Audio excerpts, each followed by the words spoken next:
오늘은 지난주에 이어서 이 미가 신상 사건에 대해서 한 번 더 살펴보고자 합니다. 이 지난주에 이 본문을 똑같이 읽었었지요?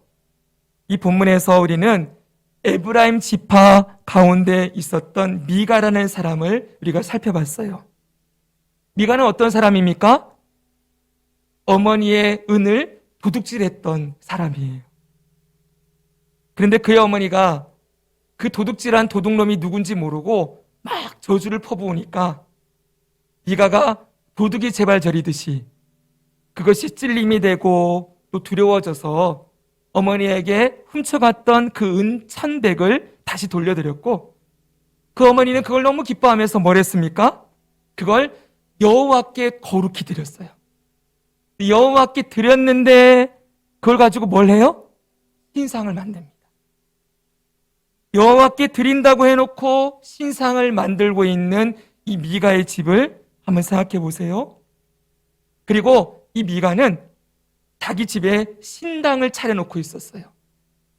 그 신당에다가 어머니가 여호와께 드린다고 해놓고 만들어 놓은 신상을 모셔다 놓고, 그리고 에봇, 대사장이 입는 거룩한 옷을 만들고, 또 그리고 드라빔, 조그마한 가정의 수호신이라고 하는 우상도 만들어 놓고, 한마디로 자기 집에 신방을 차려놓은 거예요. 무당이 마치 막 불상도 갖다 놓고 여러 가지 막 우상들 갖다 놓고 꾸며놓듯이 그렇게 신당을 만들어 놓고 거기에 자기의 아들을 한 명을 제사장으로 구별해서 제사장까지 세우고 있었어요. 이 모든 걸 누구를 위해 하고 있다고 생각해요? 여호와를 위하여 하고 있다, 이렇게 생각하고 있는 거예요. 혼합주의도 이런 혼합주의가 없죠, 그렇죠? 하나님 섬기는 것과 우상 숭배가 함께 짬뽕이 되어 있어요. 자, 이것이 지난주에 살펴본 이야기였는데, 이 중요한 핵심이 무엇입니까? 미가와 그의 어머니, 그의 집안 모두가 이 모든 행위가 잘못되었다는 것을 모르고 있다는 것입니다. 오히려 이렇게 하면 하나님께 복을 더 받을 수 있겠구나라고 오해하고 있다는 것이지요. 이들이 왜 이렇게 되었습니까? 그 이유를 우리는 지난주에 6절에서 찾을 수가 있었습니다. 6절 말씀 같이 읽습니다. 시작. 그때에는 이스라엘에 왕이 없었으므로 사람마다 자기 소견에 오른 대로 행하였더라. 보십시오. 이 나라에 왕이 없기는 왜 없습니까? 하나님은 영이시기에 눈에 안 보이시지만 살아계시고 영원하신 분이시지요? 역사하시는 분이세요. 그분이 이 나라를 세우셨고 이스라엘을 출애굽시키셔서 시내산에서 언약을 맺고 나는 너희 하나님, 너희는 내 백성이다, 그러면서 분명하게 하나님의 살아계심과 영광을 보여주시고 이제는 이 나라의 왕이 하나님이심을 선포하셨어요. 그런데 지금 이스라엘은 이 왕이신 하나님을 버렸어요. 왕이 없었다라는 표현보다 더 정확한 의미는 왕이신 하나님을 버렸다. 그리고 누가 왕이 되는 거예요? 자기가 왕이 되는 거예요. 그래서 각기 자기의 소견에 오른 대로 행하였더라. 한마디로 내가 선악의 기준이 되어서 내가 하고 싶은 대로 하고 사는 세상이 바로 이 사사시대였다는 것입니다. 보십시오, 여러분. 지금 이 시대는 어느 시대입니까? 사사시대입니다. 가나안 땅을 다 정복하고 분배한 뒤에 이제 이스라엘이 하나의 국가가 됐어요. 어엿한 유형 국가, 국민 주권 영토가 있는 어엿한 나라로 세워졌어요. 이제 왕이신 하나님이 이 나라를 세우셨으니 이제부터 이스라엘은 어떻게 살면 되는 거예요? 하나님을 잘 모시고, 왕으로 잘 모시고 하나님의 뜻대로 잘 살아가면 되는 거지요. 우리 동화책 같은 걸 읽으면 동화책에 막 우여곡절이 있다가 맨 끝에 뭘로 끝납니까? 네, 그 이후로 행복하게 오래오래 잘 살았습니다, 이렇게 끝나잖아요.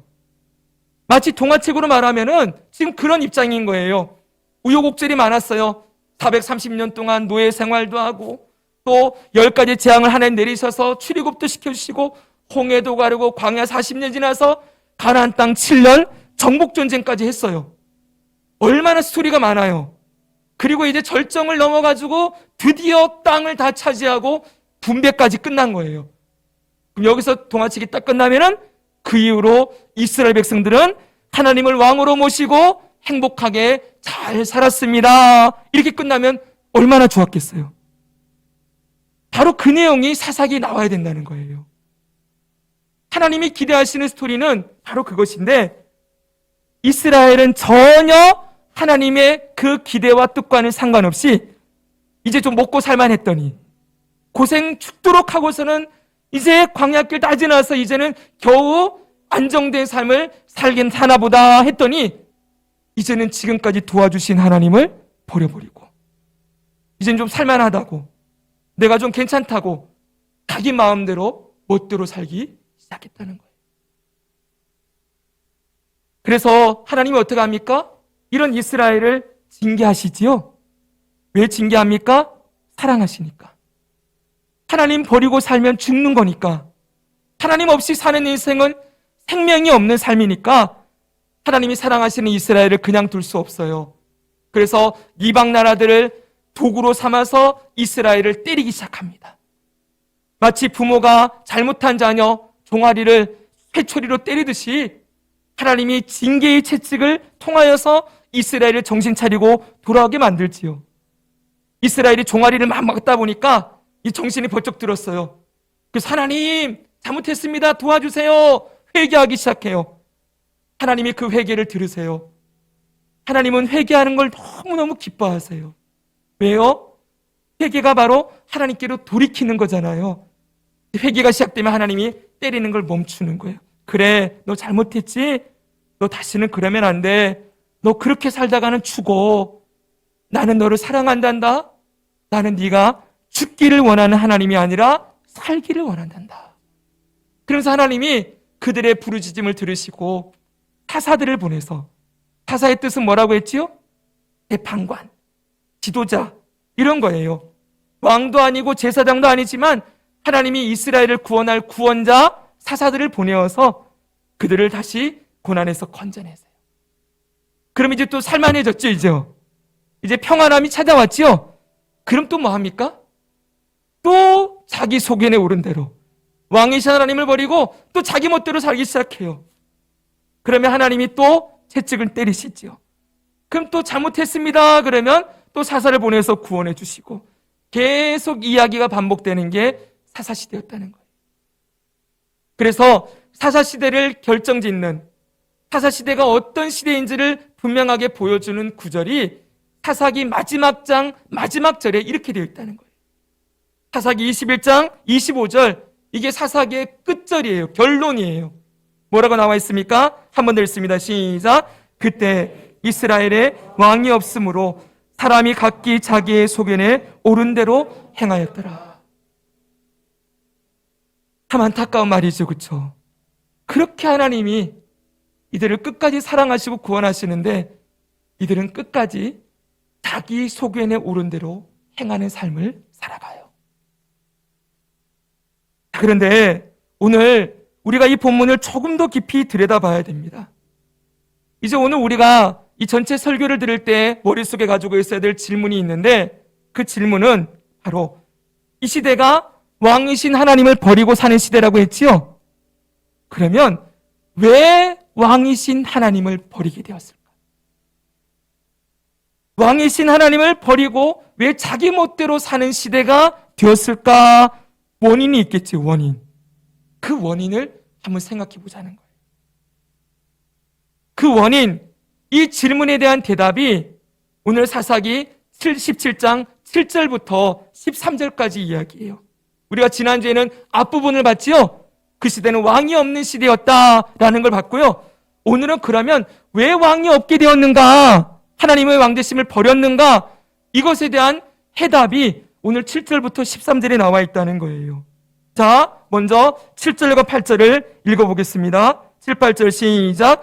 유다 가족에 속한 유다 베들레헴에 한 청년이 있었으니 그는 레위인으로서 거기서 거주를 하였더라. 그 사람이 거주할 곳을 찾고자 하여 그 성읍 유다 베들레헴을 떠나가다가 에브라임 산지로 가서 미가의 집에 이르매.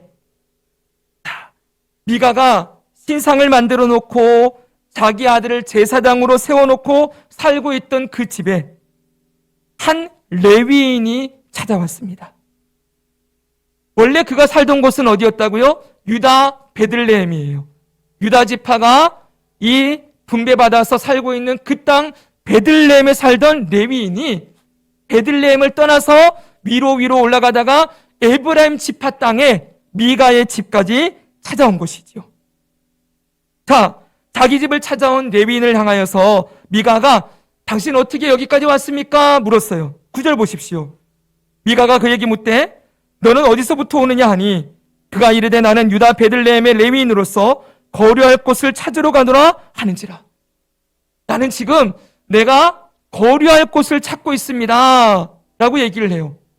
뭔가 사연이 있겠지요. 자기 고향을 떠나 쉽게 얘기하면 타 지역으로 가는데 이유가 없을 리가 없잖아요. 뭔가 이유가 있어요. 어찌되었건 지금 살 곳을 찾아서 헤매고 있는 중입니다. 이렇게 얘기를 했어요. 그랬더니 미가가 그에게 이런 제안을 합니다. 10절을 읽겠습니다. 10절 시작.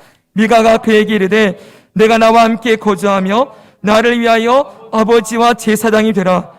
내가 해마다 은열과 의복 한 벌과 먹을 것을 주리라 하므로 그 레위인이 들어갔더라. 자, 이 미가가 이 레위인에게 한마디로 이 레위인을 자기 집의 제사장으로 채용을 했어요. 연봉은 얼마입니까? 네, 은열과 의복 한 벌 먹을 것 줄게. 우리 집안의 제사장으로 당신이 일해 주었으면 좋겠소. 그랬더니 이 사람이 그 제안을 흔쾌히 받아들여요, 레위인이요. 그리고 11절에 보면은 이 레위인이 미가의 집에 제사장이 된 것을 아주 만족하게 생각했다. 너무 좋아했다는 거예요. 뭔가 좀 이상하죠, 그렇죠? 그리고 13절은 이렇게 말하고 있습니다. 13절 있습니다. 시작. 이에 미가가 이르되 레위인이 내 제사장이 되었으니 이제 여호와께서 내게 복 주실 줄을 아노라 하니라. 미가도 지금 이 제사장이 자기 집에 제사장이 된 것을, 레위인이 제사장이 된 것을 너무 기뻐해요. 그리고 이제 하나님이 우리에게 복을 주실 것이다 이러고 있는 거예요. 이게 정상적인 이야기 같습니까? 뭔가 좀 이상하죠, 그렇죠? 여기까지가 사사기 17장의 내용이에요. 17장 앞부분은 미가가 신상 만든 이야기가 나오고 뒷부분은 그 미가의 집에 한 레위인이 그의 집안의 제사장이 된 이야기가 나오고 있습니다. 앞부분 이야기의 주인공은 미가이고요. 뒷부분 이야기의 주인공은 레위인이에요. 우리는 지금 한 가지 질문을 던지고 있죠. 그 질문이 뭡니까? 왜 이스라엘이 왕이신 하나님을 버리게 되었는가? 이 질문에 대한 대답이 바로 이 17장 뒷부분에 있다고 했어요. 대답이 무엇입니까? 바로 레위인 때문이라는 거예요. 레위인의 잘못 때문에 이 땅이 왕이신 하나님을 버리고 자기가 왕이 되어 자기 마음대로 사는 시대가 되었다라고 말씀하고 있다는 거예요. 여러분 보세요. 바로 이 본문은 하나님께서 레위인을 고발하고 있는 말씀이에요. 그러니까 이 17장이 그냥 쓰여진 게 아니죠. 이 기록은 누가 기록하셨어요? 하나님이 감동시켜서 쓰신 책이죠. 그렇죠? 하나님이 사사시대에 굳이 잘 들어보세요.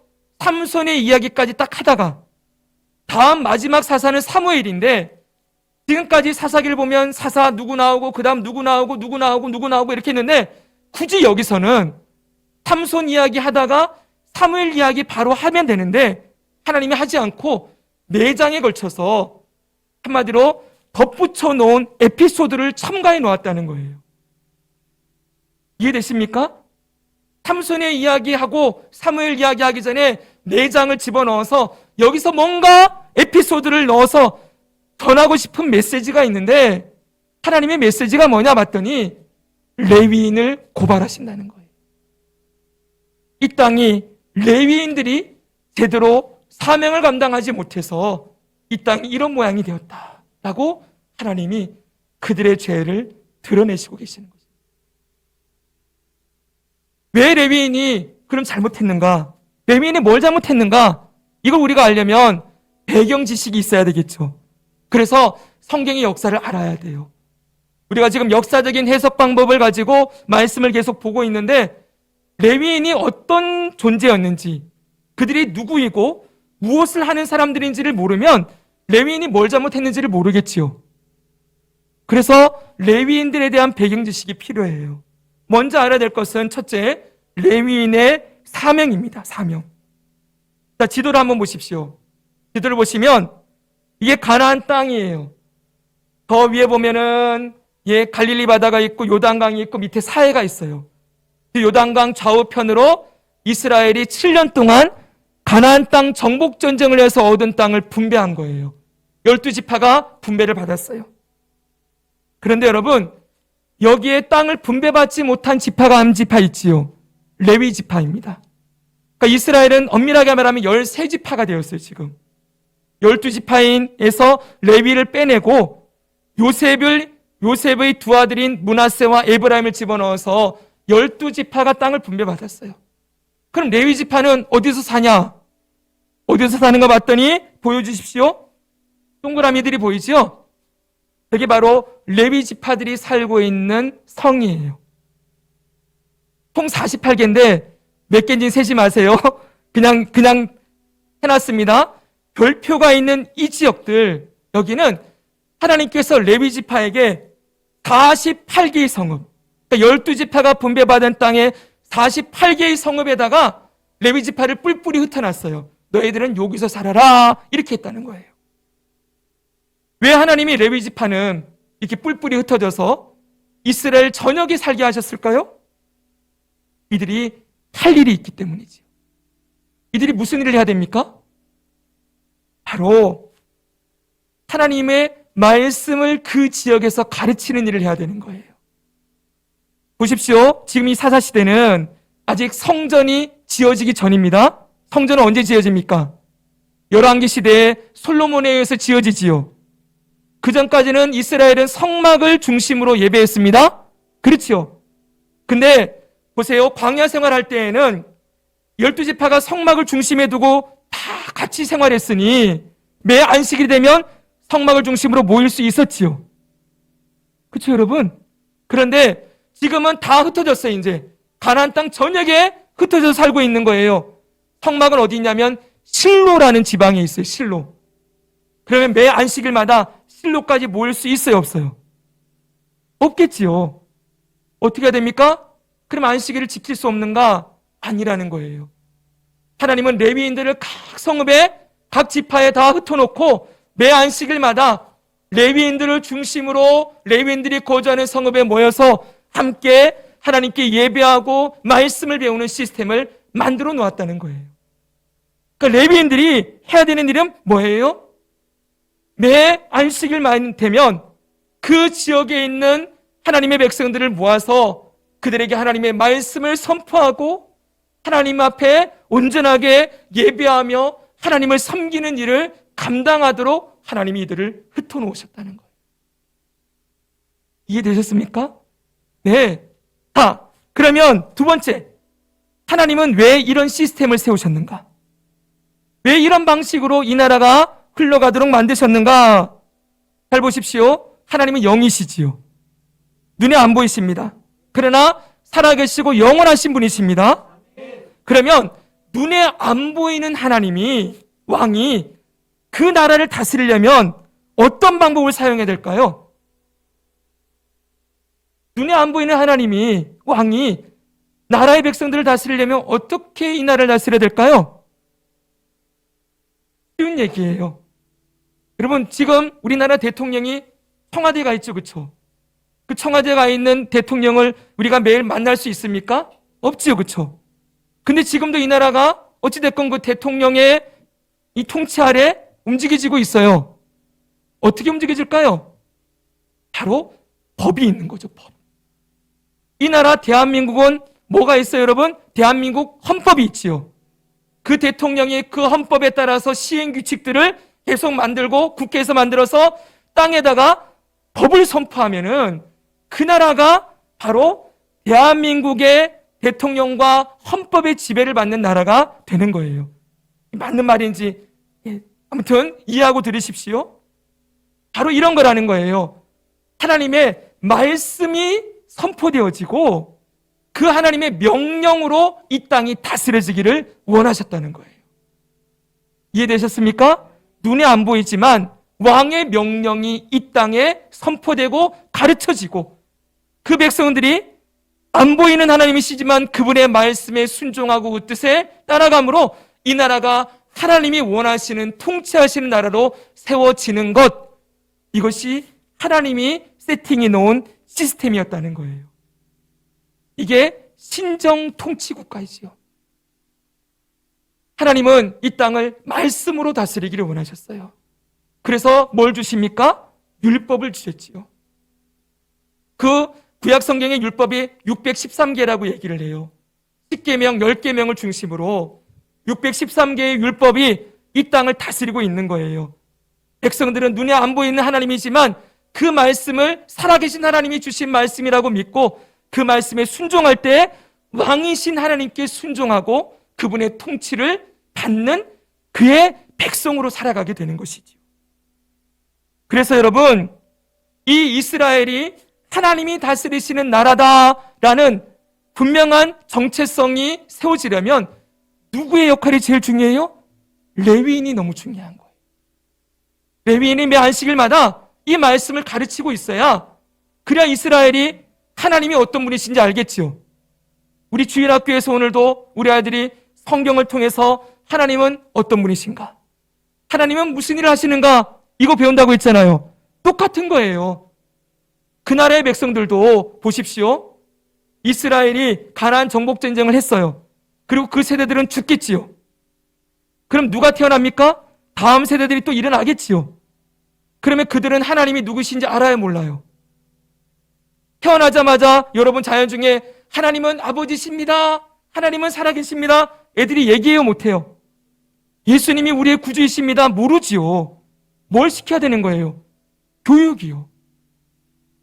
교육을 시켜놓아야 이 아이들이, 아, 이 나라의 왕은 하나님이시구나, 우리는 하나님의 백성이구나, 하나님이 이 땅을 다스리시는구나, 이런 걸 교육을 통해서 율법을 배워야 이들이 하나님의 백성으로 살아가게 되는 것이지요. 또 그들이 뭐 해야 돼요? 이제 알고서 그렇게 살아갈 뿐만 아니라 또 다음 세대를 태어나면 또 열심히 가르쳐야 되겠지요. 그래야 안 그래요? 그래야 이 땅이 하나님의 나라로 세워질 수 있는 거예요. 그러니까 하나님은 교육에 목숨을 거셨다는 거예요. 이 나라가 유지되는 유일한 방법은 하나님의 법을 가르치고 그 법을 배워서 하나님의 법에 순종하는 나라가 되어지는 것, 이것이 하나님에게는 정말 중요한 문제였기 때문에 레위인들을 다 흩어놓고 그들을 통하여 하나님의 율법이 매 안식일마다 가르쳐지기를 원하셨다는 거예요. 그럼 다시 본문으로 돌아가 봅시다. 이 레위인이 미가의 집에 들어갔을 때 레위인이 이 사명을 제대로 알고 있는 사람이라면 어떻게 행동해야 되겠습니까? 지금 미가의 집에 뭐가 있지요? 신당이 있어요. 신상이 있습니다. 에봇도 만들었어요. 제사장의 옷을 자기 멋대로 만들었어요. 그리고 드라빔도 가정의 우상, 수호신이라고 조그마한 우상도 하나 만들어놨어요. 자기 아들을 마음대로 제사장으로 세워놓고 있어요. 여러분이 만약 그 시대의 레위인이라면 들어가서 뭘 해야 되겠습니까? 뒤집어 엎어야죠. 당장 이 모든 것을 집어치워라 하면서 호통을 치고 그 집안에 있는 신상과 드라빔 갖다가 다 불태워버리고 그 신당을 허물어야 되겠지요. 그리고 그 집안 사람들을 모두 데려다 놓고 언제 하나님이 이렇게 하라고 하셨습니까? 이게 하나님을 섬기는 방법이 맞습니까? 그러면서 이들을 데려다 놓고 가르쳐야 되지요. 뭘 가르칠까요? 10계명부터 가르쳐야죠. 제1은 보십시오. 너는 나 외에는 다른 신들을 내게 두지 말지니라. 제2는 너를 위하여 새긴 우상을 만들지 말고 위로 하늘에 있는 것, 땅에 있는 것, 물속에 있는 것의 어떤 형상도 만들지 말고 그것들에게 절하지 말고 그것들을 섬기지 말라. 제3은 내 하나님 여호와의 이름을 망령되게 부르지 말아라.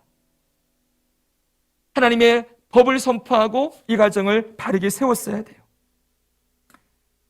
그것이 바로 이 레위인의 사명인데, 이 레위인이 어떻게 합니까? 이런 사명은 온데간데 없어요. 그 집안에서 그 미가가 연봉 준다고 하고 우리 집안의 제사장이 되라 그랬더니 옳다구나 하면서 그 집안의 한 집안의 제사장이 되어 거기서 그 신당과 신상을 모시는 우상 숭배에 동참하고 있었다는 거예요.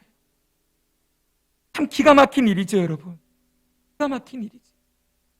언제 하나님이 레위인을 한 집안의 제사장으로 세우셨습니까?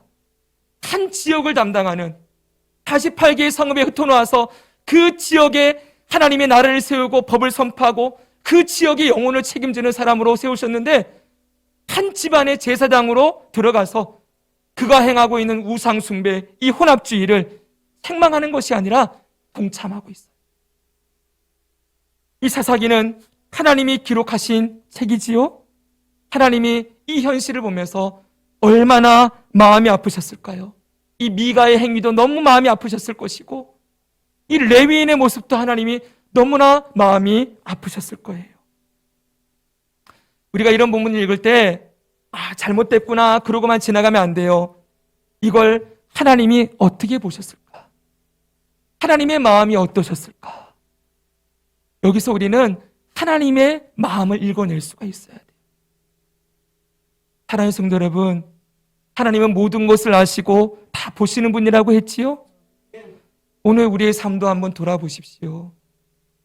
내가 그냥 이 땅 아래에서 우리는 당장 눈에 보이는 거 이것저것 하려고 하고 당장 생각나는 대로 움직이려고 하지만 여러분 우리의 삶을 저 위에 계신 하나님이 다 보고 계신다는 생각을 한번 해보십시오. 눈을 들어서 하나님의 시선을 한번 보세요. 하나님은 오늘 우리의 삶을 보시고 무엇이라 말씀하고 계실까요? 나는 내가 참 이쁘다. 내가 어떤 상황에서도 나를 섬기고 어떤 상황에서도 마음과 뜻과 힘을 다하여 나를 사랑하는 것 내가 안다. 이렇게 말씀하실까요? 아니면 네가 나를 왕으로 고백은 하는 것 같은데 너의 삶에 정말 내가 왕이 되어 있느냐? 너 이 미가처럼 레위인처럼 당장 눈앞에 이익을 쫓아 당장 눈앞에 보이는 대로 너 마음대로 결정하고 행동하고 결국은 네가 하고 싶은 대로 살고 있지는 않느냐? 하나님이 어떻게 말씀하실까? 생각해 보아야 되는 거죠. 사랑하는 성도 여러분, 이런 의미에서 우리가 매일매일 말씀을 읽는 건 너무너무 중요한 일이에요. 성도에게 말씀을 읽는 건 그냥 책임과 의무가 아니에요. 사랑하는 성도 여러분, 여러분들이 이 매일 말씀, 매일 양식, 매일 5장, 지난주엔 6장도 있었어요. 이거 읽으십시오. 김태환 목사가 이렇게 외치는 이유는 여러분 그 말씀 잘 읽으면 제가 기뻐서가 아니에요. 사랑하는 성도 여러분, 여러분의 삶에 말씀의 통치가 없으면 언제든지 미가가 될 수 있고 언제든지 이 레위인처럼 될 수 있다는 것을 생각해야 된다는 것입니다. 하루라도 이 말씀이 여러분 속에 들어가지 않으면 우리는 모태로부터 죄인으로 태어났지요. 할 수만 있으면, 틈만 있으면 자기 마음대로 하려고 하는 이 자아가 살아있죠. 그렇죠? 얼마든지 이 자아 중심적으로 살아가면서도 입으로는 난 하나님 사랑해, 하나님 섬겨, 난 그래도 하나님 믿는 사람이야, 얼마든지 착각할 수 있다는 거예요. 이 말씀이 우리 안에 들어와야 이 말씀이 우리 내면을 밝히죠. 그렇죠? 내 속에 뭐가 들어있는지, 어떤 모습인지 살아계신 하나님의 말씀이 우리의 영혼을 밝혀주고 우리의 생각과 마음을 통치하고 지배하고 다스리는 삶이 되어야 그나마 하나님 뜻대로 살 수 있는 존재인데, 일주일에 한 번, 주일날 잠깐 와서 이 설교 말씀 드릴 때 본문 한 번 읽은 게 여러분 일주일에 성경 읽은 것이 전부라면은 일주일 동안 하나님의 말씀이 여러분의 삶을 다스린 시간은 언제입니까? 하나님의 통치가 여러분의 삶에 임한 때가 언제입니까? 정신없이 살아가고 바쁜 일상을 살아가지만, 그러나 여러분, 우리는 잊지 말아야 돼요. 하나님의 백성입니다. 아멘. 우리는 하나님의 것입니다. 우리의 시간과 물질과 재능이 모두 주님의 것입니다. 그 주인 되신 하나님을 인정하는 삶의 태도는 시간을 구별하는 거예요. 주님께 정확하게 시간을 구별하여 드려야지요. 여러분이 하고 싶은 일은 다 하면서, 보고 싶은 거 다 보고, 먹고 싶은 거 다 먹고, 하고 싶은 거 다 하는데 하나님 말씀은 안 먹고, 하나님 말씀은 안 보고, 하나님 앞에 엎드리지 않는다. 그럼 누가 왕입니까, 여러분? 결국 내 속에는 옳은 대로 행하고 있는 것 아닙니까? 하나님이 다스리시는 시간이 언제입니까? 아침에 일어나서도 그냥 일어나서 유튜브 켜고 인터넷부터 보고 일어나고, 하루 종일 정신을 살다가 들어가지고 TV 보고 뭐 게임도 좀 하고 뭐 이것저것 하다가 잠자리에 그냥 들면서 한 번도 하나님 이름을 부르지 않는다면은 여러분의 24시간은 누가 다스렸습니까? 여러분, 오늘날 이 땅에 믿음이 약해지는 시대라고 말하는 건 다른 이유가 아니에요. 하나님의 말씀을 잃어버린 시대이기 때문에 그래요.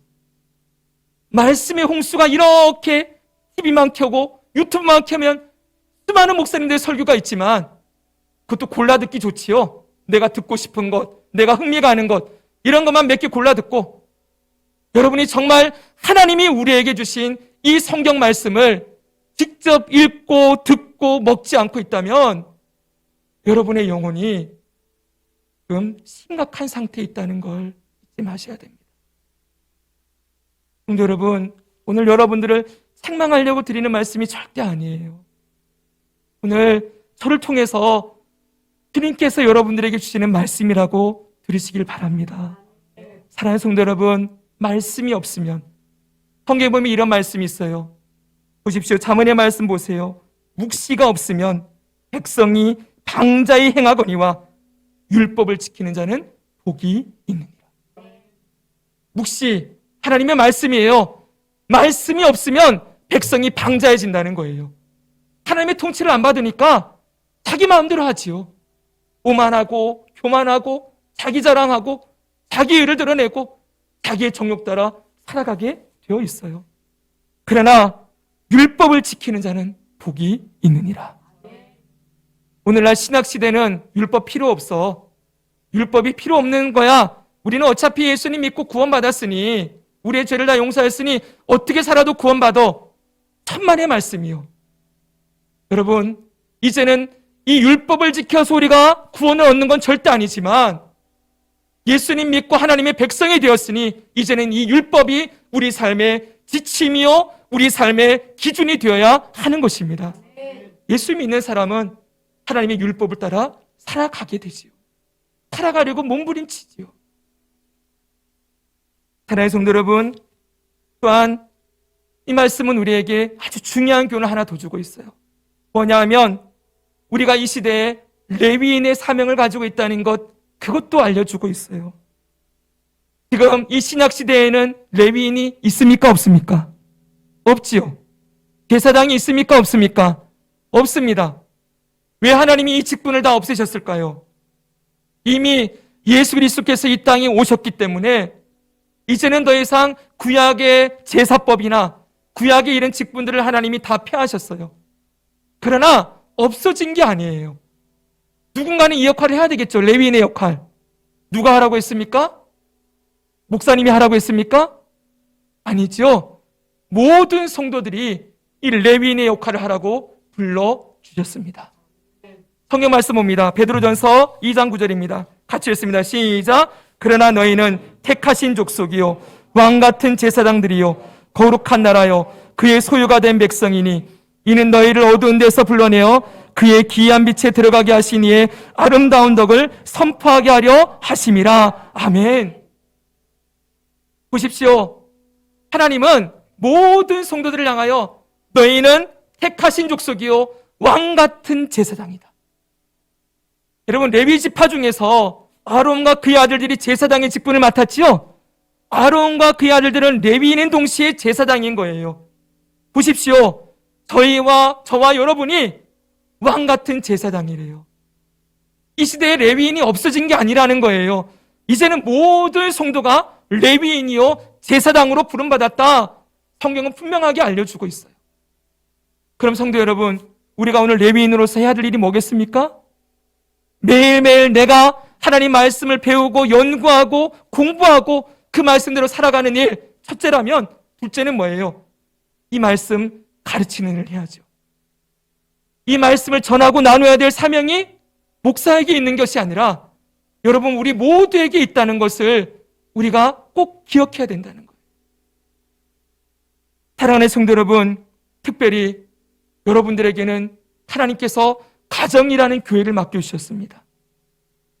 가정도 교회이지요? 맞습니까? 아멘이지요? 그 가정의 제사장이 누구입니까? 여러분들입니다. 여러분들에게 여러분의 자녀를 그 세대들에게 하나님의 말씀을 가르쳐야 될 사명이 주어져 있다는 것을 성경은 분명하게 가르치고 있어요. 많은 성도들이 교회에서 자녀들의 성경 교육을 시켜줘야 된다고 생각해요. 근데 한번 생각해 보십시오. 지금 우리 아이들이 제 설교를 15분 들었습니다. 그리고 들어가서 성경 영상도 보고 뭐 활동도 하고 한 30분 동안 하고 나올 거예요. 다 합치면 몇 분? 45분에서 50분입니다. 자, 이 교육받고 일주일 동안 가정으로 가면은 거기서 가정에서 학교에서 만약 말씀이 가르쳐지는 시간이 없다면 일주일에 딱 50분 말씀 배운 거 가지고 얘들이 일주일을 살아야 되는 거예요. 가능하겠습니까? 세상의 교육이 어떻습니까? 네가 왕이야, 네가 주인이야, 너 꿈을 네 멋대로 네가 마음대로 이루면 돼. 네가 세상의 중심이야. 네가 하고 싶으면 하면 되고 안 하고 싶으면 안 해도 돼. 이렇게 가르치는 세상에 하나님은 너의 왕이셔. 예수님이 너의 생명의 주인이야. 네 몸은 네 거 아니야. 너 시간과 물질과 재물 하나님의 영광을 위해 드리며 사는 게 하나님의 백성인 거야. 너는 이 땅의 대한민국 국민인 동시에 하나님 나라 백성이라는 것 잊으면 안 돼. 이 얘기를 어디서 해줘야 되겠어요? 집에서 해줘야지요. 귀에 못이 박히도록 해줘야지요. 학교에서 못이 박히도록 세상 교육 듣고 네가 주인이고 네가 중요하고 맨날 너 그리고 있는 아이들에게 네가 아니라 하나님이야, 예수님이야 라는 얘기를 누가 해줘야 돼요? 부모가 해줘야죠. 못이 박히도록 아이들에게 세뇌시키도록 말씀을 들려주고 말씀을 가르치고 하는 일이 여러분에게 있음을 잊지 말아야 됩니다. 교회 교육, 여러분 교회에서 아무리 교육을 잘 시켜놓아도 아무리 좋은 시스템에 환경에 시켜놓아도 여긴 잠깐입니다. 결국 여러분의 가정입니다. 가정에서 이 아이들을 말씀으로 길러내야 될 사명 부모님들에게 있다는 걸 꼭 기억해 주십시오. 그래서 신명기 6장을 보면은 이스라엘에 들으라 우리 하나님 여호와는 오직 유일한 여호와시니 너는 마음을 다하고 뜻을 다하고 힘을 다하여 내 하나님 여호와를 사랑하라. 오직 내가 내게 명하는 이 말씀을 너는 마음에 새기고 먼저 이 말씀을 새기고 사랑하라고 했어요. 그 다음 보세요. 7절 보면 내 자녀에게 부지런히 가르치며 집에 앉았을 때에든지 길을 갈 때에든지 누워있을 때에든지 일어날 때에든지 이 말씀을 강론할 것이며 너는 그것을 내 손목에 메어 기호를 삼으며 미간에 붙여 표로 삼아 내 집 문설주와 바깥문에 기록할지니라. 이 구약의 말씀이 폐기되지 않았습니다. 오늘 지금도 살아계신 하나님의 말씀입니다. 잠언 22장 6절에 있습니다. 시작. 마땅히 행할 길을 아이에게 가르치라. 그리하면 늙어도 그것을 떠나지 아니하리라. 할렐루야. 아멘. 말씀을 가르쳐 주십시오. 레위인으로서 제사장으로서 사명을 감당해 주십시오. 마지막으로 하나만 더 생각해 봐야 됩니다. 지금까지 우리는 레위인의 잘못만 생각했습니다. 그렇죠? 그런데 꼭 이것이 레위인만의 문제였을까요? 이스라엘의 왕이 없이 자기 소견에 오른 대로 행하게 된 게 레위인의 문제였을까? 그들만의 문제였을까? 이 레위인이 유다 베들레헴에 살던 사람이라고 했잖아요. 근데 이 사람이 자기가 거주하던 땅을 벗어나서 지금 에브라임 땅까지 왔습니다. 그럼 여러분, 왜 이 사람이 이렇게 떠돌아다니게 되었을까? 아까 레위인이 48개의 성읍에 흩어져 살았다고 했는데 이들은 가나안 땅을 한마디로 말하면 땅을 분배받지 못한 거예요. 땅이 없으면 땅에서 농사를 지을 수가 없지요. 그리고 목축도 할 수 없겠지요. 그러면 먹을 수 있는 소득을 자기가 일구어서 나머지 12지파는 다 자기가 일해서 먹을 걸 거두는데 레위지파는 그럴 수 있어요, 없어요? 없어요. 그리고 레위지파에게는 사명이 있었잖아요. 보십시오. 민수기에 보면은 그들의 직무는 레위인은 너와 합동하여 장막의 모든 일과 회막의 직무를 다 할 것이요. 제사장들과 레위인들은 장막, 성막에서 봉사하는 일을 맡았다는 거예요. 24시간 여기서 봉사하고 있으니 나가서 노동을 할 수 있어요, 없어요? 없는 겁니다. 그럼 여러분, 레위인은 어떻게 먹고 삽니까? 레위인도 생활을 해야 될 거 아니에요. 그래서 21절 보면 이렇게 되어 있습니다. 같이 읽습니다. 시작.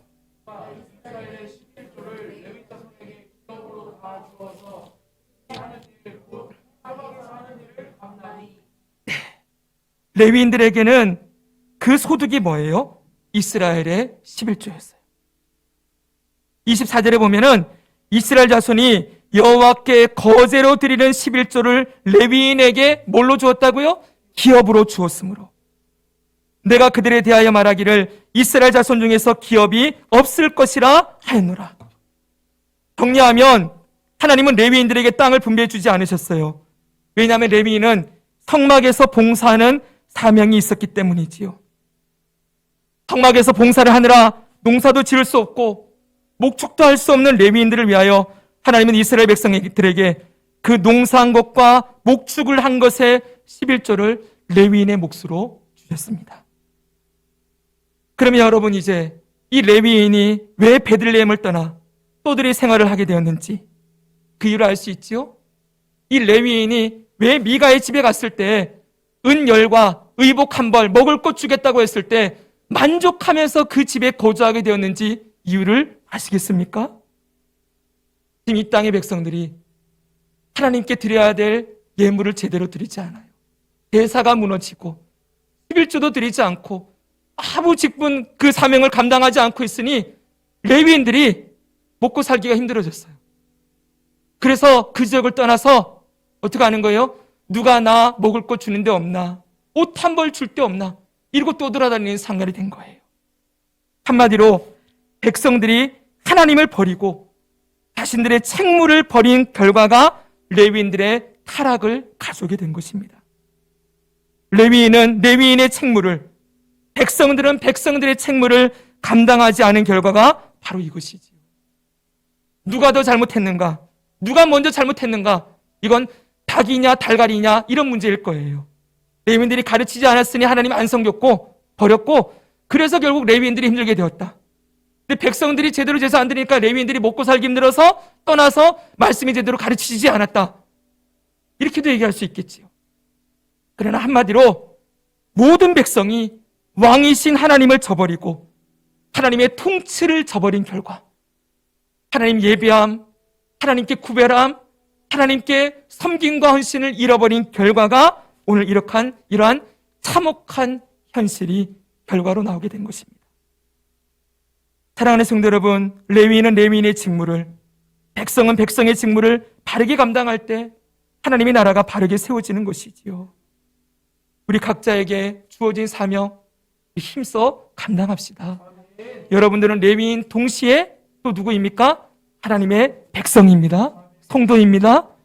여러분, 우리의 자리에서 이 두 가지 역할 잘 감당하여서 정말 우리의 가정과 우리의 교회와 이 땅의 하나님의 나라가 저와 여러분의 이 사명을 감당하는 헌신과 이 귀한 섬김을 통하여서 하나님의 나라가 아름답게 세워지고 우리의 다음 세대가 이 미가가 되지 않고 여러분의 자녀들이 이 미가처럼 살지 않고 정말 하나님 온전히 섬기는 하나님의 백성이 되고 저와 여러분의 삶도 끝까지 하나님께 충성된 일꾼으로 살아서 우리의 모든 삶에 하나님의 영광과 능력이 나타나는 복된 삶을 누리시기를 주 예수님의 이름으로 축복합니다. 아멘.